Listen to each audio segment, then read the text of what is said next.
Muy bien, vamos a abrir la Biblia entonces en Romanos capítulo 4. Romanos 4, hoy vamos a dar lectura del versículo 13 al versículo 16, con el tema la promesa dada a Abraham, la promesa que Dios hizo a Abraham. Y vamos a sustentar, como dije, esta enseñanza en Romanos 4, versículos del 13 al 16. Dice así la palabra del Señor: porque no por la ley fue dada a Abraham o a su descendencia la promesa de que sería heredero del mundo, sino por la justicia de la fe. Porque si los que son de la ley son los herederos, vana resulta la fe y anulada la promesa. Pues la ley produce ira, pero donde no hay ley, tampoco hay transgresión. Por tanto, es por fe, para que sea por gracia, a fin de que la promesa sea firme para toda su descendencia, no solamente para la que es de la ley, sino también para la que es de la fe de Abraham, el cual es Padre de todos nosotros. Recordamos que Pablo, hermanos, viene enseñando acerca de la justificación solamente por la fe. Ese es el tema que Pablo ha venido desarrollando en los versículos anteriores. Y en el capítulo 4, como lo hemos señalado también, el apóstol Pablo introduce dos ejemplos, dos personas que eran muy importantes en el contexto judío. Número uno, Abraham, el padre de la nación judía, y número dos, aunque de menor manera, David, el gran rey de Israel. ¿Y por qué Pablo los menciona? Precisamente porque Abraham fue justificado ¿cómo? Por la fe. ¿Por qué menciona a David? Porque David fue justificado sin obras, fue justificado por la fe. Por lo tanto, el apóstol Pablo, movido por el Espíritu Santo, estima conveniente proponer estos dos ejemplos para acentuar su enseñanza de la justificación por la fe. En ese desarrollo está Pablo, ya terminó con David y regresó ahora con Abraham. Hasta este momento Pablo ha enseñado que la justificación por la fe es, número uno, aparte de las obras. Por favor, lean allí Romanos 4, versículo 4 y 5. Recordemos esto. Pero al que obra, no se le cuenta el salario como gracia, sino como deuda. Mas al que no obra, si no cree en aquel que justifica al impío, su fe le es contada por justicia. Esto es lo primero en esta nueva sección que Pablo ha enseñado, que la justificación de Abraham fue por fe aparte de las obras. Número dos, la justificación de Abraham fue aparte de la circuncisión. Recordemos, versículo 10, capítulo 4. ¿Cómo pues le fue contada? Estando en la circuncisión o en la incircuncisión, no en la circuncisión, sino en la incircuncisión. Entonces, repito, hermanos, Pablo ha venido señalando que la justificación de Abraham ha sido por la fe sin las obras. Número dos, Pablo ha enseñado que la justificación de Abraham fue por la fe aparte de la circuncisión o sin haberse circuncidado, porque Pablo se circuncidó aproximadamente 14 años después. Entonces el argumento de Pablo es muy potente, es muy consistente a su audiencia ahí en Roma, que estaba compuesta, no lo olvidemos, tanto por judíos como por gentiles. ¿Y qué hace ahora en el versículo 13? Tercera cosa que Pablo enseña, que la justificación de Abraham fue aparte de la ley. O sea, para rematar, ahora señala que fue aparte de la ley. ¿Y por qué es importante recordar esto? Porque ¿qué pensaban los judíos? Somos aceptos delante de Dios por guardar la ley. Abraham fue justificado sin ley. Somos aceptos delante de Dios porque nos circuncidamos. Abraham fue acepto delante de Dios sin haberse circuncidado. Los judíos enseñaban en el judaísmo que por obras eran aceptos delante de Dios. Abraham fue justificado sin obras. ¿Qué más argumentos quieren, por favor? Pudo haberles preguntado Pablo. Ahora, aparte de la ley. ¿Y qué aparece ahora, hermanos? Lo que acabamos de leer, una palabrita muy interesante, que es promesa. De hecho, en esta sección aparece 3 veces la palabra promesa. Podríamos decir entonces, la promesa que Dios le hizo a Abraham no fue por las obras, no fue por la circuncisión, tampoco fue por la ley.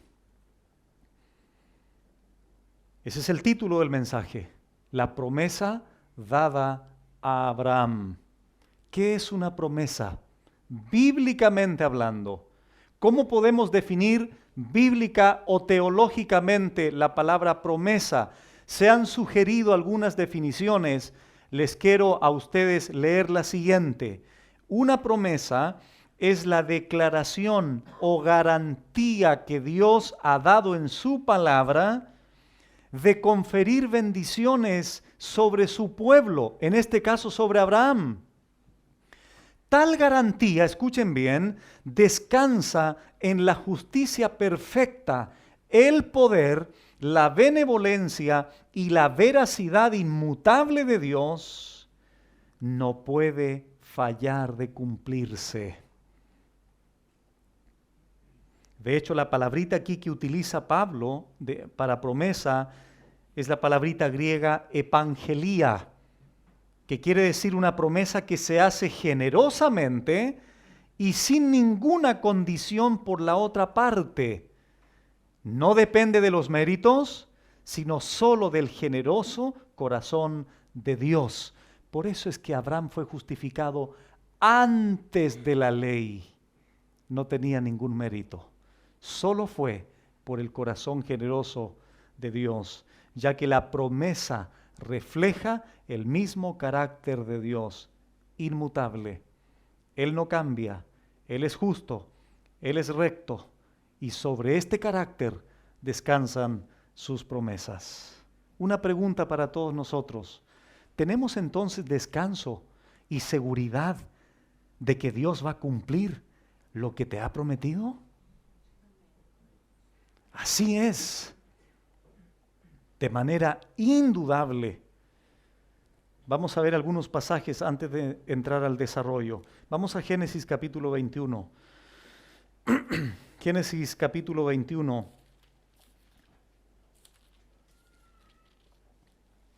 Confío en que nuestra fe, hermanos, va a ser fortalecida, va a ser potenciada, va a ser incrementada en esta tarde a través de esta preciosa enseñanza. Dice Génesis 21, versículo 1 y 2. Dice así: visitó Jehová a Sara como había dicho. Les pregunto, ¿por qué Jehová visitó a Sara? ¿Por qué lo dijo? ¿Ok? Vayan siguiéndome por favor la idea. E hizo Jehová con Sara como había hablado. Pregunta, ¿por qué Jehová hizo con Sara? Porque lo había hablado. Versículo 2. Y Sara concibió y dio a Abraham un hijo en su vejez, en el tiempo que Dios le había dicho. Pregunta, ¿por qué Sara concibió y dio a Abraham un hijo? Porque Dios lo había dicho. Porque cuando Dios promete, cumple.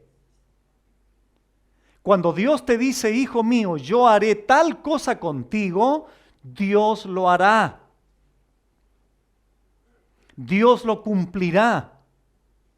Y los creyentes, sus hijos, debemos tener absoluta certeza de quién nos habla y de quién nos promete. Otro pasaje, Números, capítulo 23.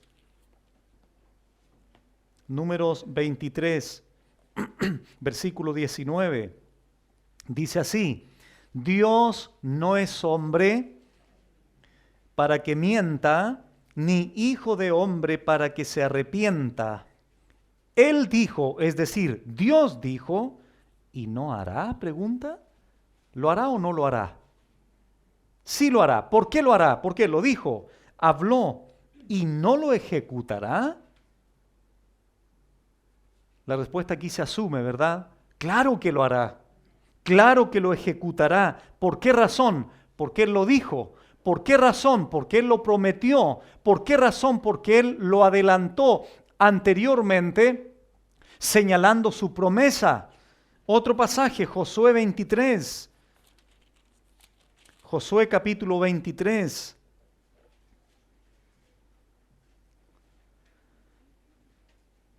Todo esto tiene que ver con el carácter de Dios. El Dios que promete es el Dios que cumple. Dice Josué 23, versículo 14, lo siguiente.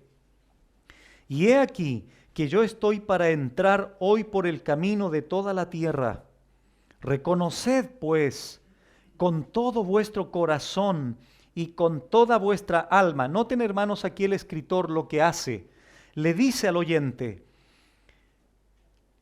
reconozcan pues, eso es muy importante, reconozcan pues con todo vuestro corazón y con toda vuestra alma algo que les voy a señalar ahora, que es lo siguiente, que no ha faltado una palabra de todas las buenas palabras que Jehová vuestro Dios había dicho de vosotros. Todas os han acontecido, no ha faltado ninguna de ellas.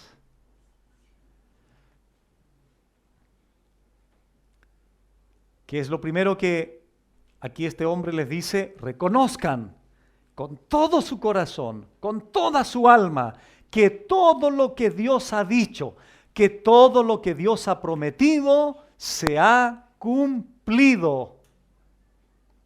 Último pasaje, primer libro de Reyes, capítulo 8. Primer libro de Reyes, capítulo 8.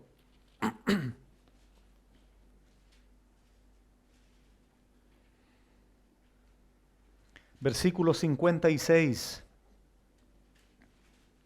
Miren qué precioso pasaje. Estas son palabras de Salomón. Él dijo lo siguiente, primer libro de Reyes 8:56.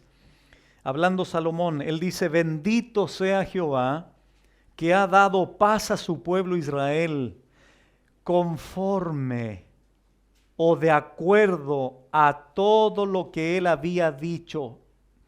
Miren ahora, hermanos, ninguna palabra de todas sus promesas que expresó por Moisés su siervo ha faltado.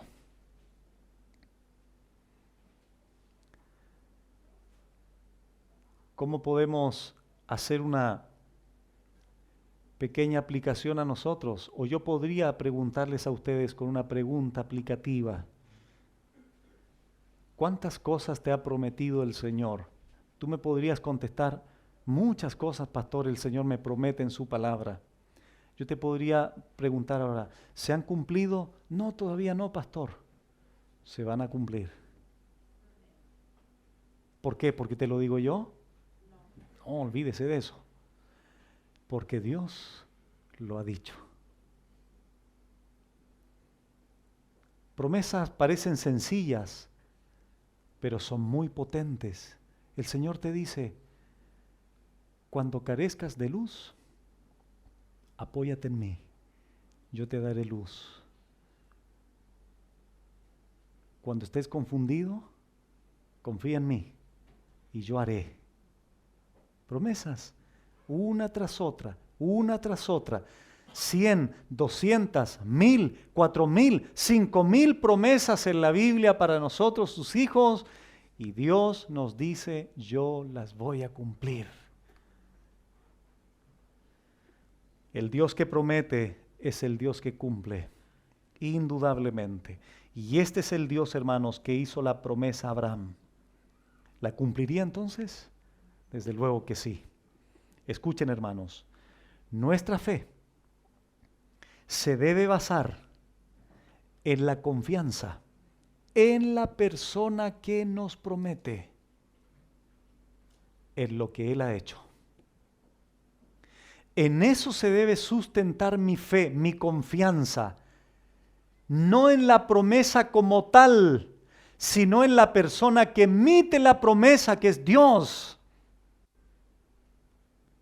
Porque en función de su carácter inmutable, Él no cambia, lo que dice lo cumple, por tanto su promesa, lo que sale de sus labios, lo que sale en sus palabras, lo va a cumplir. Y es lo que hizo con Abraham. La promesa de Dios a Abraham fue sobre la única base de su gracia y en su carácter inmutable, en su beneplácito, en su voluntad soberana. Como dije anteriormente, Abraham no recibió la promesa por la ley, ni por la circuncisión, ni por las obras, sino solamente por gracia mediante la fe. Y Pablo más abajo va a explicar por qué tiene que ser por gracia. Les adelanto solo un poquitito. Toda la firmeza, toda la estabilidad que podamos tener, solo puede ser por gracia. Porque si es por obras, te hundes. Después lo vamos a entender. Vamos a Romanos 4. Dicho esto, analicemos entonces la promesa que Dios le hizo a Abraham, versículo 13. Porque no por la ley fue dada a Abraham o a su descendencia. Ojo con esa expresión, o a su descendencia. Ya hemos aprendido que los que son de fe son hijos de Abraham. Los que están en Cristo son hijos de Abraham por la fe. Entonces la promesa no es solamente para Abraham, sino también para su descendencia. La promesa de que sería heredero del mundo, sino por la justicia de la fe. La promesa entonces que Dios le dio a Abraham no fue por el cumplimiento de la ley. Porque como vamos a ver más abajo, la ley vino 430 años después. Es decir, más de 4 siglos después que vivió Abraham. Si fuera por medio de la ley, esto incluiría lo siguiente: obras, tratar de cumplir las demandas de Dios como han sido dadas en la ley, tratar de ganar el favor de Dios obedeciendo la ley, tratar de ganar las bendiciones de Dios, tratar de hacerse digno, tratar de obtener una recompensa como pago por un trabajo realizado, esforzarse en la carne, esforzarse humanamente, esmerarse, etc. Si fuera por la ley tendríamos que considerar esas cosas. Pero la fe, hermanos, opera bajo un principio totalmente diferente. Dios da, yo recibo. Dios abre sus brazos de gracia, yo recibo.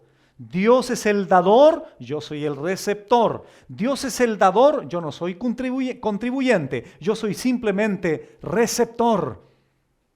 Porque es por fe, es por gracia mediante la fe. No merezco nada, pero Dios me da lo que no merezco, es decir, eso es gracia. ¿En qué consiste esta promesa? Que no fue por la ley dada a Abraham. Retrocedamos rápidamente a Génesis 12 una vez más. Génesis 12.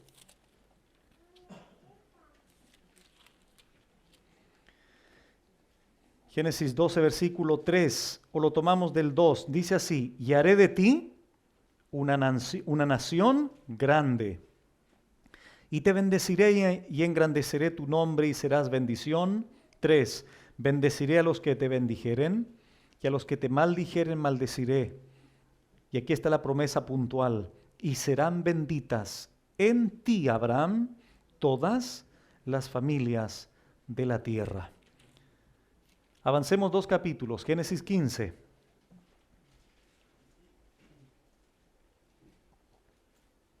Versículo 6 y 7, para recordar este versículo 6. Y creyó a Jehová y le fue contado por justicia, que es algo que Pablo ya ha venido desarrollando también. Versículo 7. Y le dijo: yo soy Jehová, que te saqué de Ur de los Caldeos, para darte a heredar esta tierra. Es decir, uno de los aspectos de la herencia de Dios para Abraham era una tierra geográfica, claro que sí, pero lo que está señalando Pablo en Romanos capítulo 4 es puntualmente una descendencia. Vamos ahora a Génesis 22, 18. Génesis 22, 18. Dice así, en tu simiente, Abraham, en tu simiente, ya vamos a ver quién era esa simiente, en tu simiente, Abraham, serán benditas todas las naciones de la tierra, por cuanto obedeciste a mi voz. Es verdad que Dios prometió a Abraham darle una tierra, una bendición para su simiente, descendencia, etc. Pero todo esto se cumpliría a través de un descendiente de Abraham de manera particular, de manera singular, y por el cual todo el resto del mundo sería bendecido por esta provisión eterna de salvación. Vamos a ver Gálatas ahora, consultar Gálatas capítulo 3. ¿Qué punto estamos desarrollando? Que la promesa que Dios le dio a Abraham no fue por la ley. ¿Cuál es la promesa? Que sería heredero del mundo. Eso estamos desarrollando ahora. ¿Qué dice Gálatas 3? Versículo 16 en adelante. Ahora bien, dice Pablo a los Gálatas, a Abraham fueron hechas las promesas y a su simiente. Es lo que leímos recién en Génesis 22. No dice, y a las simientes, como si hablase de muchos, sino como de uno. Y a tu simiente, la cual es Cristo. Esto pues digo, el pacto previamente ratificado por Dios para con Cristo, la ley que vino, escuchen, 430 años después, no lo abroga. Porque el pacto que Dios hizo con Abraham fue 4 siglos antes. No lo abroga, dice la Biblia, para invalidar la promesa. Porque la promesa no es por la ley, la promesa es por gracia mediante la fe. Versículo 18. Porque si la herencia es por la ley, ya no es por la promesa. Pero Dios la concedió a Abraham mediante la promesa. Versículo 29. Del mismo capítulo 3 de Gálatas. Y si vosotros sois de Cristo, ciertamente el linaje de Abraham sois. Y escuchen, y herederos también, según la promesa. Entonces en Cristo se cumple la promesa hecha a Abraham. Y no solo a él, sino a quién también, a su descendencia. Qué interesante. Dice Mateo 5, Romanos 8, Primera de Pedro 1, lo van a estudiar después con el hermano Jonathan. Mateo 5, por ejemplo, dice, bienaventurados los mansos, porque ellos heredarán la tierra. Dice Romanos 8, que nosotros somos... Cristo es heredero de Dios y nosotros somos coherederos con Cristo. Tenemos una herencia incorruptible, inmarcesible, incontaminada, reservada ¿para quiénes? ¿Para los religiosos? No. ¿Para los circuncidados? No necesariamente. Sí, los circuncidados del corazón, sino para aquellos que han creído, para aquellos que fueron elegidos según la presencia de Dios, para santificación, para obediencia, etcétera, etcétera. Entonces esa simiente, hermanos, particular, singular, especial, el punto es cómo Abraham, ¿qué pasó con Abraham? ¿Cómo él supo de esa simiente? Si es que lo supo.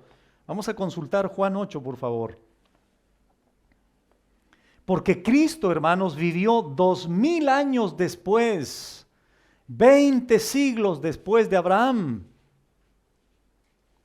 Pero hay un pasaje muy interesante en Juan 8, versículo 56. Aquí Cristo está hablando de Abraham. Noten, aquí la simiente está hablando al que se le hizo la promesa de la simiente. Cristo está diciendo algo aquí de Abraham, refiriéndose a él. Juan 8:56. Abraham, vuestro padre, le está diciendo a los judíos, se gozó de que había de ver mi día. Y lo vio. Y se gozó. A ver, pastor, explíqueme eso. ¿Cómo que Abraham vio mi día? ¿Quién está hablando aquí? Cristo. ¿Cómo que Abraham vio el día de Cristo y lo vio y se gozó? ¿No te parece curioso eso? Estamos entendiendo por qué Abraham fue justificado solamente por la gracia mediante la fe, sin obras, sin circuncisión, sin la ley que vino 430 años después. Resulta que 2000 años antes que Cristo viniera, Abraham tuvo de alguna manera, no me pregunte cómo por favor, pero de una manera inexplicable, Abraham vio el día de Cristo y se gozó.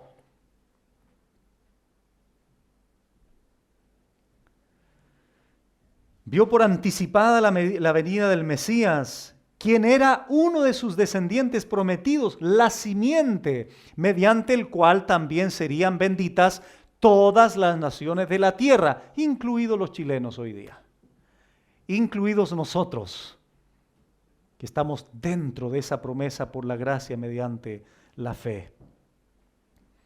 Escuchen, Abraham nos obtiene por promesa, Cristo nos redime por su sangre.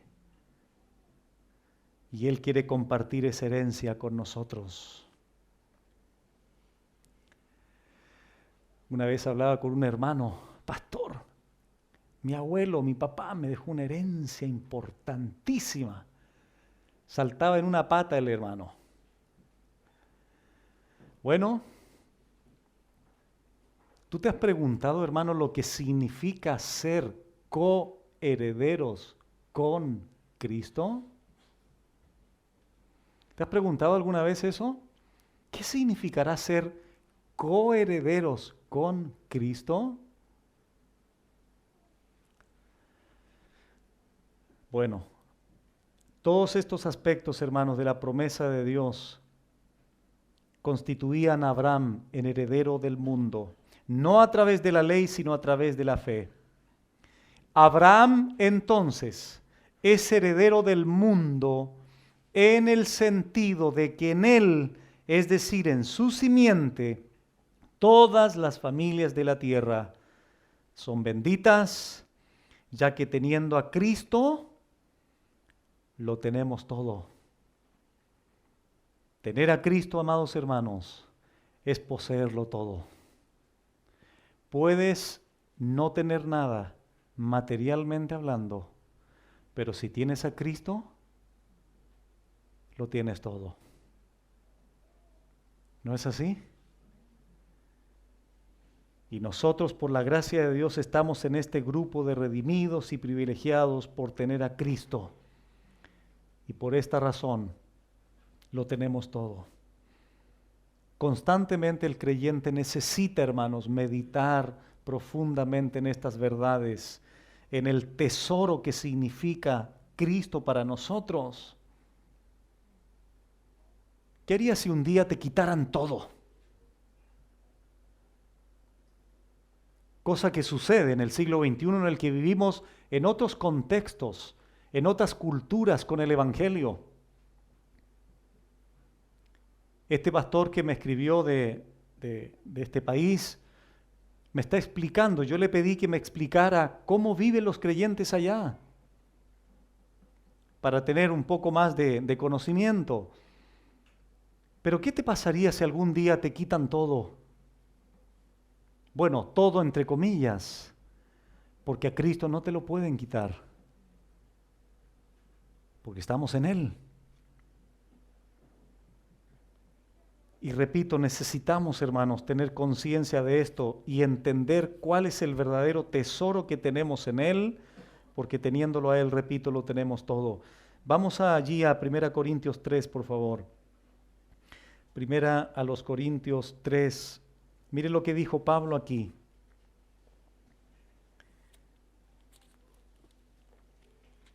Y al mismo tiempo, por favor, abran allí en el Salmo 73, también la Biblia. Salmo 73. Pero comienzo leyendo 1 Corintios 3, versículo 21 al 23. Hablando Pablo aquí a la iglesia en Corinto, él dice lo siguiente: así que ninguno se gloríe en los hombres. Escuchen ahora lo que dice Pablo. No se gloríen en los hombres. ¿Por qué razón? Porque todo es vuestro. Sea Pablo, sea Apolos, sea Cefas, sea el mundo, sea la vida, sea la muerte, sea lo presente, sea lo porvenir. Escuchen otra vez, todo es vuestro, y vosotros de Cristo, y Cristo de Dios. Qué gran pasaje. Todo es vuestro, y vosotros de Cristo, y Cristo de Dios. Por esta razón el salmista dijo esto en el Salmo 73, versículo 25. Este es un salmo de Asaf. Él dijo: ¿a quién tengo yo en los cielos sino a ti? Y noten esta expresión, hermanos. Y fuera de ti, nada deseo en la tierra.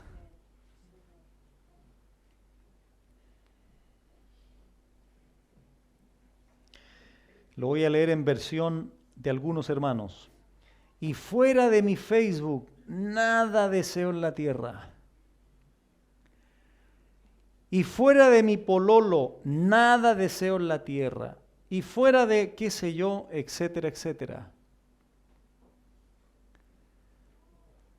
Hermanos, el hecho que lo más importante, lo de más valor o lo único de valor que nosotros podamos tener es la presencia de Cristo en nosotros, la salvación, la vida eterna, el perdón de nuestros pecados.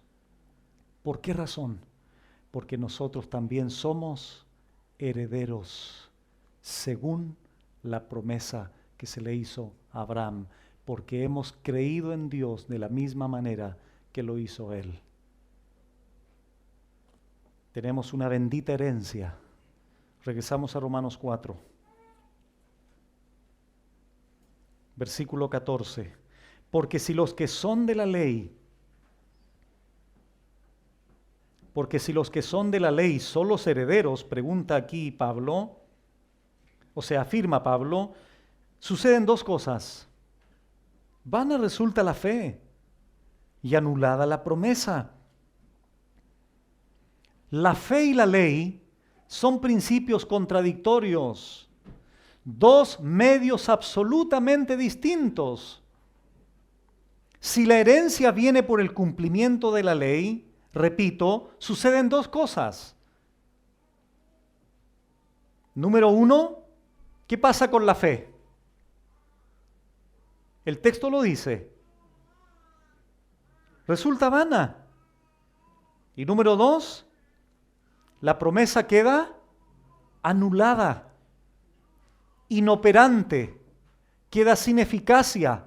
O es la ley o es la fe. O es las obras o es la fe. Pastor, entonces, ¿se podría por la ley? ¿Se podría por las obras? El problema es que no podemos. Porque ¿quién podría cumplir las obras y la ley perfectamente y siempre? Nadie. Por tanto, imposible. Si mediante el obedecer la ley una persona es heredera de la promesa hecha a Abraham, entonces se anula la fe. O es lo uno o es lo otro. Cito a Douglas Moore. Él dijo lo siguiente: si se diese el caso de que la herencia estuviese vinculada a la obediencia a la ley, entonces no habría herederos. porque ningún ser humano caído puede obedecer adecuadamente a la ley. Y eso significa que la fe se ejercería en vano y la promesa nunca se cumpliría. Por eso no puede ser por la ley. Si alguien dice es por la ley, entonces anula la promesa, hace vana la fe. Pero tenemos ese problema, que nadie podría recibir la promesa de la herencia porque nadie podría cumplir perfectamente la ley. Por eso, hermanos, tanto énfasis que hemos puesto en estas enseñanzas de Romano con el tema de la explicación del Evangelio, que desgraciadamente todas las religiones, sin excepción alguna, proponen esto de las obras, proponen esto de portarse bien, proponen esto de cumplir ciertas liturgias, ciertos ritos. ¿Para qué cosa? Para ser acepto delante de ese Dios o de esa deidad. El problema es que para que haya una salvación verdadera y genuina, como se los explicaba a mis hermanos en Fundamento de la Fe, allí en el hogar, estos matrimonios, leímos 3 pasajes claves. Salmo 3, Jonás 2, Apocalipsis 7. Hay una frase que se repite: la salvación es de Jehová. Apocalipsis varía un poco. La salvación pertenece a nuestro Dios y al Cordero. Por tanto, si la salvación es de Dios, Él es el dueño de la salvación, Él fue el que creó la salvación, Él es el que delinea cómo somos salvos. Y Él ha dicho que somos salvos por gracia mediante la fe, no por obras para que nadie se gloríe. Tampoco por la ley porque nadie la cumple. Tampoco por circuncisión, porque por legalismo, por rituales, tampoco nadie puede alcanzar las normas ni el estándar de santidad de Dios. Por eso es que cuando viene una persona inconversa, Dios tiene que refutar, tiene que echar por tierra, tiene que noquear su soberbia religiosa a través de nosotros que exponemos el Evangelio. Porque la gente se cree buena, la gente cree que algo aceptable tiene delante de Dios. Y Dios les responde y les dice: no, tus obras, tus justicias son como trapos de inmundicia. Y cuando una persona comienza a comprender lo miserable que es delante de ese Dios santo y te dice: bueno, creo, sé que soy un vil pecador, sé que soy un miserable pecador. ¿Cómo puedo ser salvo si no puedo cumplir la ley? Cree en Cristo, en su sacrificio. Arrepiéntete. Confía total y completamente en Él. Niégate a ti mismo. Toma su cruz. Síguelo. Abandona tus pecados, etcétera, etcétera. Porque Dios te manda que te arrepientas.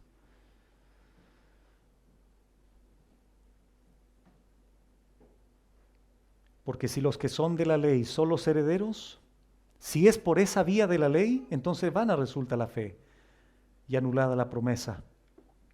Por esta razón Pablo sigue diciendo lo siguiente en el 15.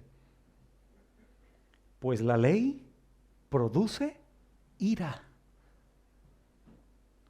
Pero donde no hay ley, tampoco hay transgresión.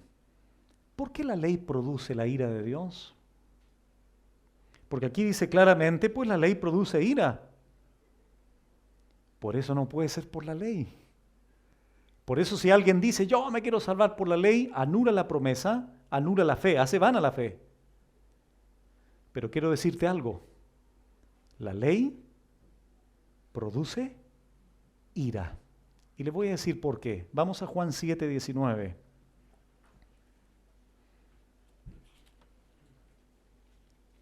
Juan 7:19.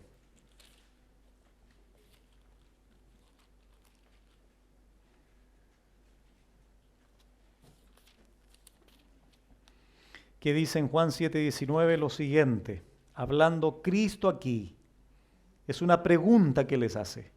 ¿No os dio Moisés la ley ¿Y qué dice ahora?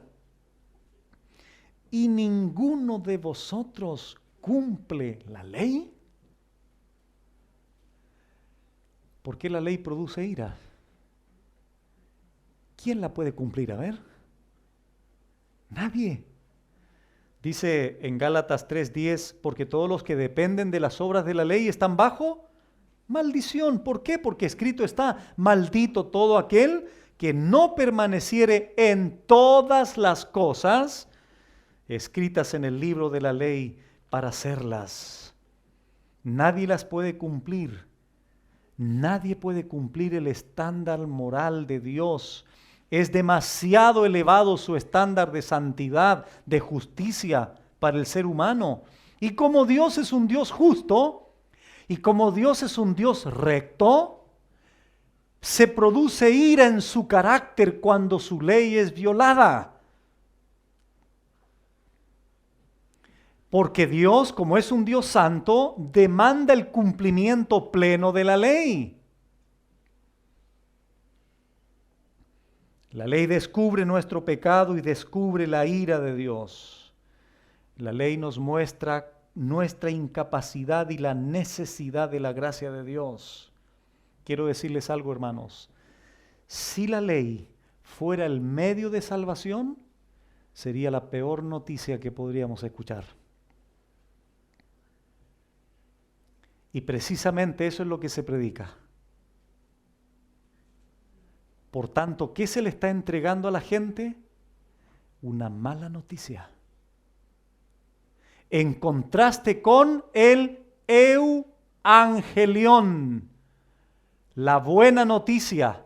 A ver, pastor, explíqueme más. ¿Por qué dice usted que si fuera por la ley, si fuera por las obras de la ley, por el cumplimiento, sería la peor noticia que podríamos escuchar? Porque ¿quién tendría esperanza? ¿Quién tendría esperanza el perdón de sus pecados? ¿Quién podría alcanzar el cielo por ser acepto delante de Dios si violamos la ley cada día? Nadie. Es una mala noticia. Es la peor tragedia para el ser humano. Y eso es precisamente lo que las religiones predican y enseñan. De ahí lo vital del evangelio, la buena noticia. ¿Cuál es la buena noticia? Que no es por obras, que no es por ley, que no es por legalismo, que no es por rituales. Es un bendito regalo del cielo.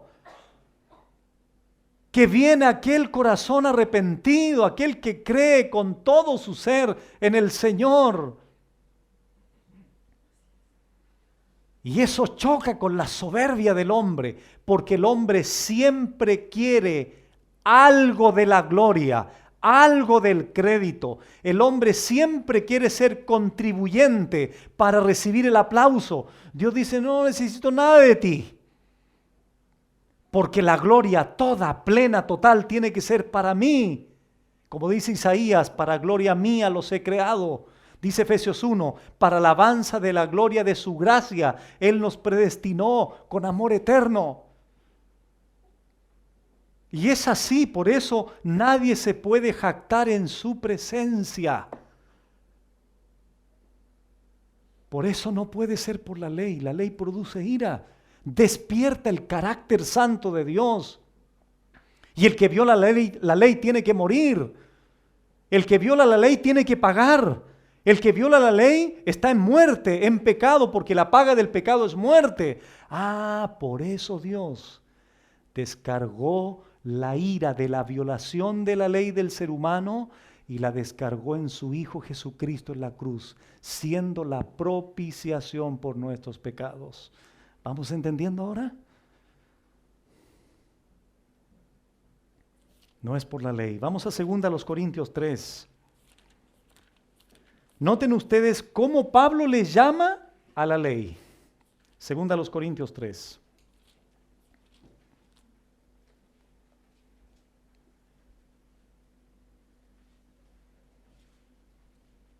Segunda Corintios 3, versículos 6 y 7.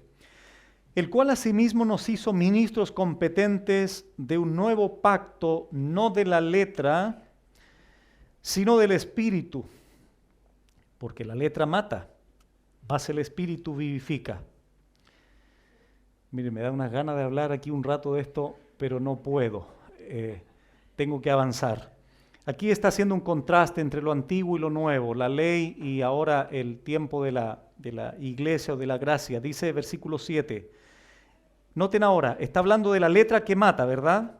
Bueno, eso es la ley. Dice versículo 7. Y si el ministerio de muerte, grabado con letras, la misma letra que mata es la letra que se grabó en piedras, fue con gloria. Ya, detengamos ahí solamente. ¿Cómo se le llama al ministerio de la ley? De muerte. ¿Y quieres ser salvo por la ley? Si es un ministerio de muerte. Versículo 9. Porque si el ministerio de condenación ahora fue con gloria, mucho más abundará en gloria el ministerio de justificación. Noten, hermanos, Pablo dice en Romanos 4, si es por la ley produce ira. Y Pablo, ¿cómo le llama ahora la ley? Ministerio de muerte y ministerio de condenación. ¿Saben ustedes lo que predican las religiones en el mundo? Predican muerte y condenación. ¿Por qué?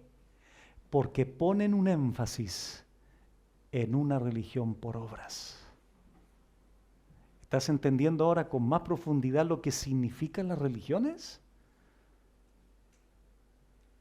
En el fondo lo que están haciendo es cavando un hoyo mucho más hondo para que la gente caiga, no salga nunca más de ahí.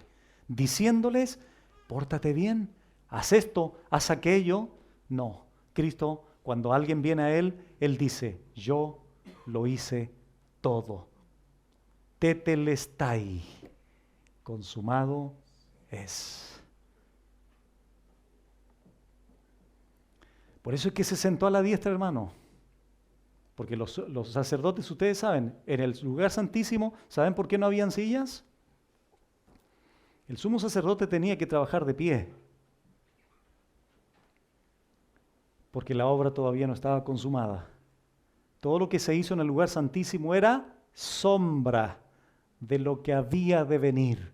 Cristo ahora, el sacrificio perfecto, rompe el velo de arriba abajo, nos abre ahora al trono de la gracia, entrada libre, y ahora se sienta el sumo sacerdote. Qué extraño, ¿no?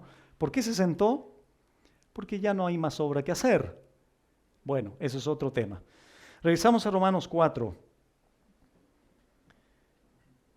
Romanos 4.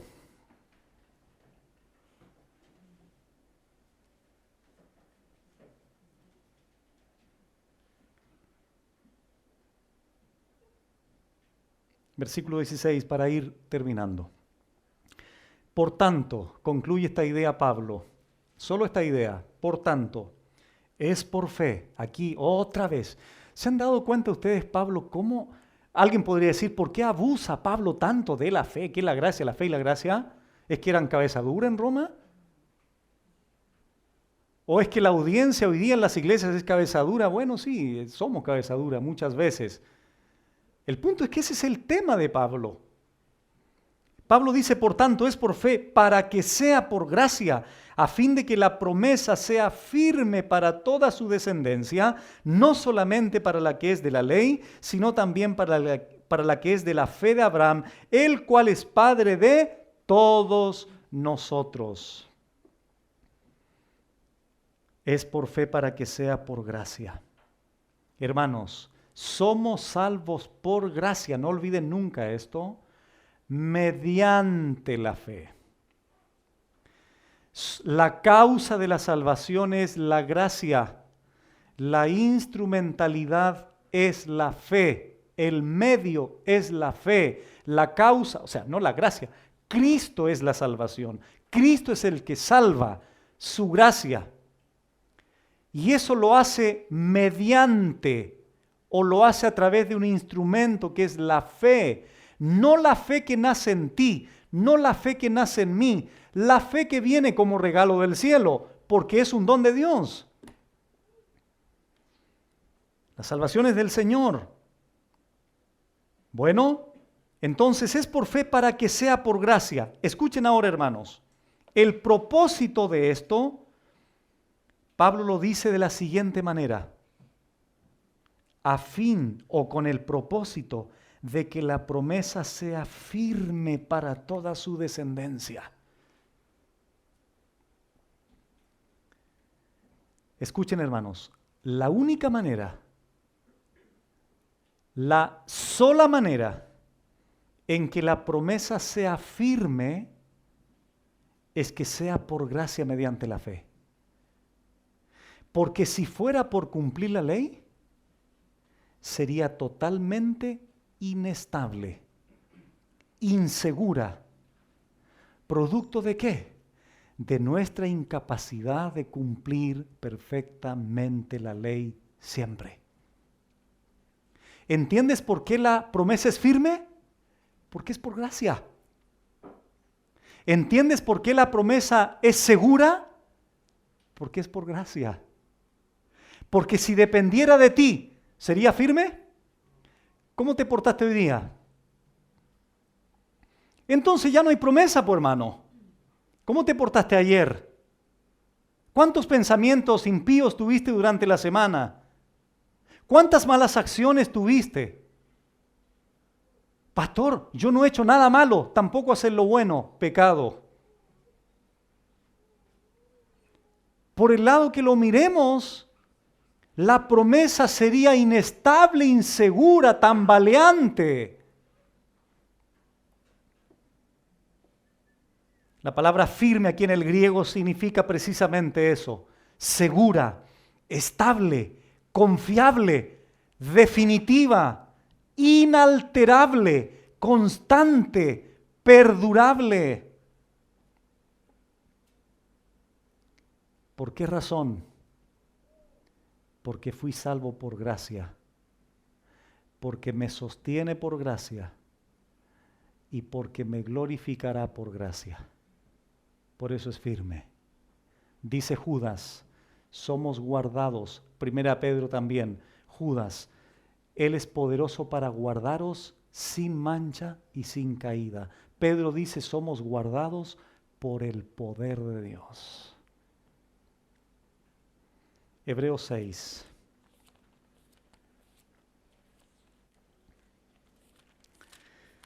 Qué consuelo nos trae esto, hermanos. Qué consuelo nos trae esto. Yo me imagino si Dios nos hubiese dicho, ok, yo los salvo, pero mantengan su salvación por obras. ¿Qué tragedia más grande sería eso? Porque de la misma forma nadie podría alcanzar la salvación, porque la perderíamos. ¿Qué dice Hebreos 6? Precioso pasaje, versículos del 13 en adelante. Porque cuando Dios hizo la promesa a Abraham, ¿quién hizo la promesa a Abraham? Dios, muy bien. Escuchen ahora. Dios que hizo la promesa a Abraham, no pudiendo jurar por otro mayor, juró por sí mismo. A ver.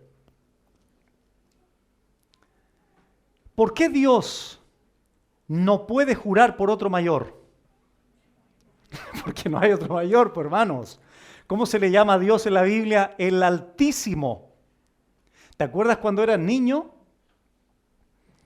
Y llegaba un niñito, esta bicicleta me la regaló mi papá.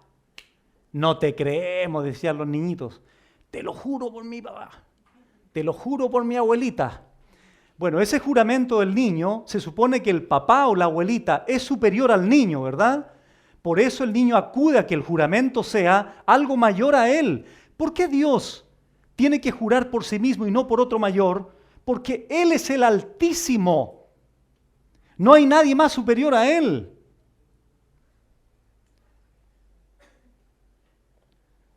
¿Qué le dijo Dios en este juramento? Versículo 14, en la promesa. De cierto te bendeciré con abundancia y te multiplicaré grandemente. Está hablando de Abraham, ¿eh? Versículo 15. Y habiendo esperado con paciencia alcanzó la promesa. Versículo 16. Porque los hombres ciertamente juran por uno mayor que ellos. Eso es lo que se hacía. Y para ellos es decir, para esos hombres que juran, el fin de toda controversia es el juramento para confirmación. 17. Por lo cual, escuchen ahora, amados hermanos, por lo cual, queriendo Dios mostrar más abundantemente a los herederos de la promesa. ¿Quiénes son los herederos de la promesa? Ya no solamente Abraham, sino todos los verdaderos convertidos de la audiencia de Hebreos, y hoy día nosotros los verdaderos convertidos por la gracia mediante la fe. Dios queriendo mostrar más abundantemente a los herederos de la promesa, escuchen ahora, la inmutabilidad de su consejo, porque Dios no cambia, su carácter es inmutable, por eso su consejo, su determinación prevalece. ¿Qué hizo Dios?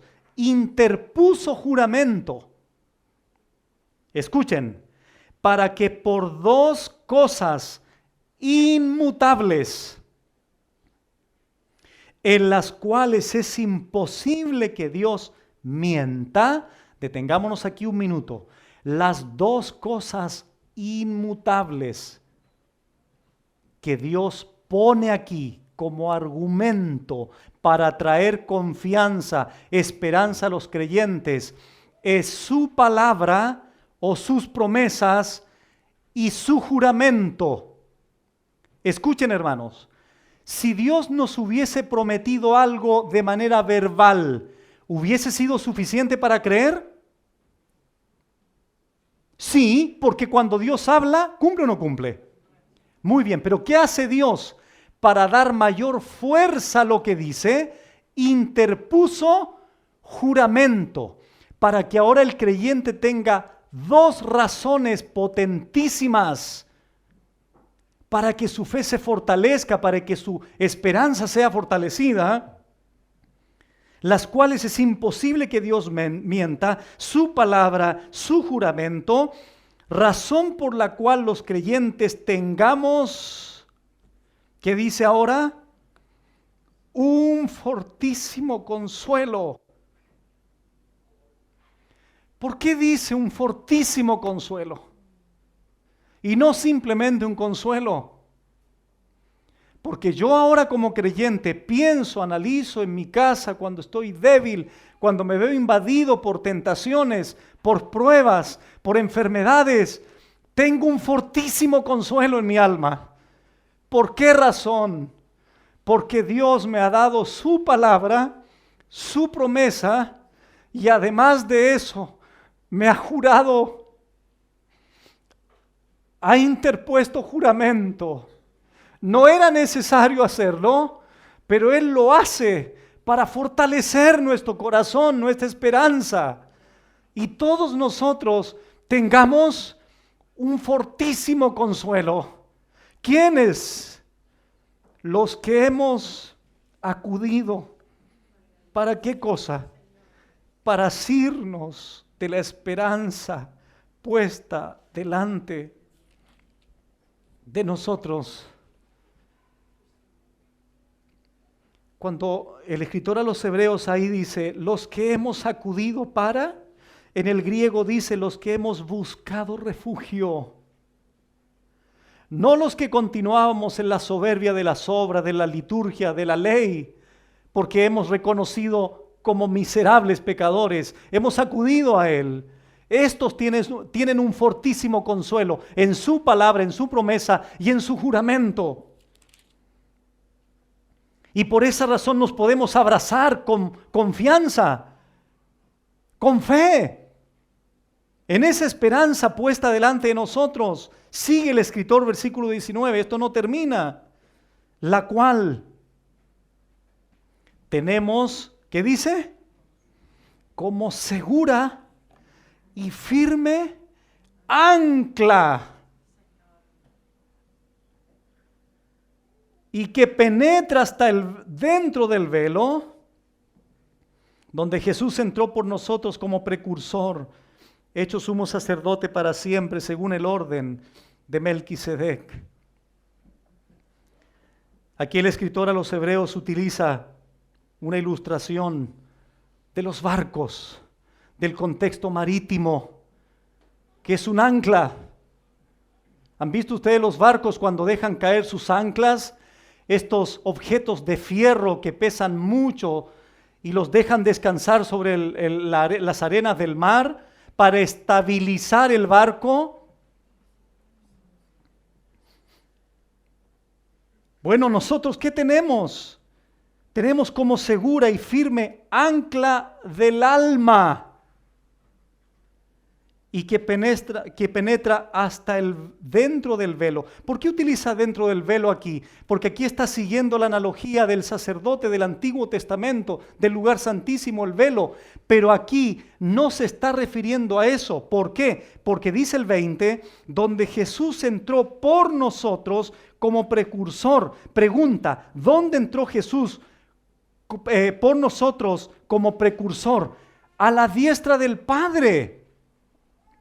Ya no en el velo de los sumos sacerdotes bajo la orden de Aarón, sino ahora el sumo sacerdote bajo la orden de Melquisedec.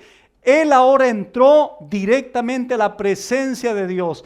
¿Qué nos está diciendo entonces el escritor a los hebreos? Que esa ancla que tenemos en razón de la promesa y el juramento de Dios, parte de nuestra alma. Y el ancla está metido en el mismo trono de Dios, porque ahí entró el Señor. Así Dios nos tiene, hermanos, asegurados, firmes, estables.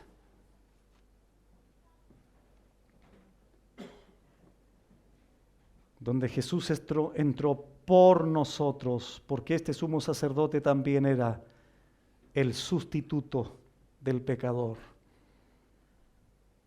hecho sumo sacerdote para siempre según el orden de Melquisedec. Esta es la promesa que es para toda su descendencia, real, espiritual, todos los creyentes, tanto judíos convertidos como gentiles convertidos. Porque Pablo está diciendo que la salvación no está limitada solo al judío, sino también a todo aquel que cree, sea judío, sea griego, sea judío, sea gentil, no importa quién sea la persona que crea, será siempre salvo por gracia mediante la fe. Por tanto, es por fe para que sea por gracia, a fin de que la promesa sea firme. Por eso yo no logro entender cómo algunos hermanos pueden enseñar que la salvación puede ser tan inestable. Cuando yo vengo a la Biblia y me dice que lo que Dios ha hecho por mí, por gracia mediante la fe, es un ancla que está arraigada y del cual Dios, por medio de su gracia, nos hace asirnos de ella. En eso consiste nuestra esperanza, estar abrazados, estar arraigados en esa ancla que nace, digamos, directamente del trono de Dios, donde entró el Señor. Bueno, esta es la preciosa seguridad que tenemos, su gracia. El Dios que prometió a Abraham es el mismo Dios que nos ha prometido a nosotros salvarnos. ¿Cuáles son las promesas de Dios para nosotros? Salvarte, número 1, perdonarte, darte vida eterna, sostenerte, proveerte, iluminarte, animarte, motivarte, amarte, cuidarte, pastorearte, amonestarte, exhortarte. ¿Qué más quieres? Todo lo que la Biblia dice es ahora para nosotros la descendencia espiritual de Abraham. Y todo eso siempre ha sido y será por la pura gracia de Dios. La próxima enseñanza vamos a ver cómo creyó Abraham. Vamos a ver la naturaleza de la fe de Abraham. Porque Abraham tenía 2 impedimentos terriblemente graves. era viejito ya y su esposa era estéril. Por eso con el ejemplo de Abraham vamos a aprender a confiar en nuestro Señor. Así que no se pierdan la próxima enseñanza. Vamos a orar. Amado Dios, Dios de las promesas, Dios que cumples tu palabra, Dios que cumples lo que has dicho. Te agradecemos, Señor, por tu palabra, por tu enseñanza, porque has ayudado a nuestro corazón, a nuestro espíritu, Señor, con tu palabra, habiéndolo fortalecido, habiéndolo animado, habiendo entendido que Abraham no le fue dada la promesa por la ley, sino por la justicia de la fe. Porque si fuera por la ley, se anula la promesa y es vana la fe. La ley produce ira. Nadie puede cumplir la ley. Tú eres un Dios santo que reacciona ante la violación de la ley. Por tanto, es por fe, para que sea por gracia. Y es la única manera de que nuestra salvación sea firme, sea estable, sea constante, sea perdurable, no solamente para Abraham, sino para toda su descendencia, no solamente para los que son de la ley, sino para todo aquel que cree. Tú nos has prometido muchas cosas en tu palabra, Señor. Ayúdanos a confiar en ti y ayúdanos a tener fe en ti, porque tú eres el Dios que cumple su palabra y que cumple sus promesas. Gracias por este tiempo. Ahora, Señor, nuestro corazón está preparado para cenar contigo. Una de tus promesas, Señor, es que vendrás por nosotros a buscarnos. Una de tus promesas es que vas a glorificar este cuerpo de humillación que tenemos por un cuerpo semejante al cuerpo de la gloria tuya, Señor. Y esa promesa la vas a cumplir porque eres un Dios que cumple. Y nosotros, Señor, creemos que vas a venir. Por eso celebramos la cena del Señor, como tú también lo has mandado. Ayúdanos, Señor, a reflexionar a través de tu palabra cómo está nuestra fe delante de ti, para que podamos tomar la copa y el pan, conscientes de cómo estamos delante de ti. No queremos tomar la cena indignamente. No queremos ser, Señor, receptores de un juicio, de un castigo de parte tuya hacia nosotros, por no comprender la unidad de la iglesia, la santidad de la iglesia, como sucedió allí con los hermanos en Corinto. Que todos los que estamos aquí, Señor, tengamos conciencia de lo que vamos a realizar. Gracias por tu palabra en Cristo Jesús. Amén.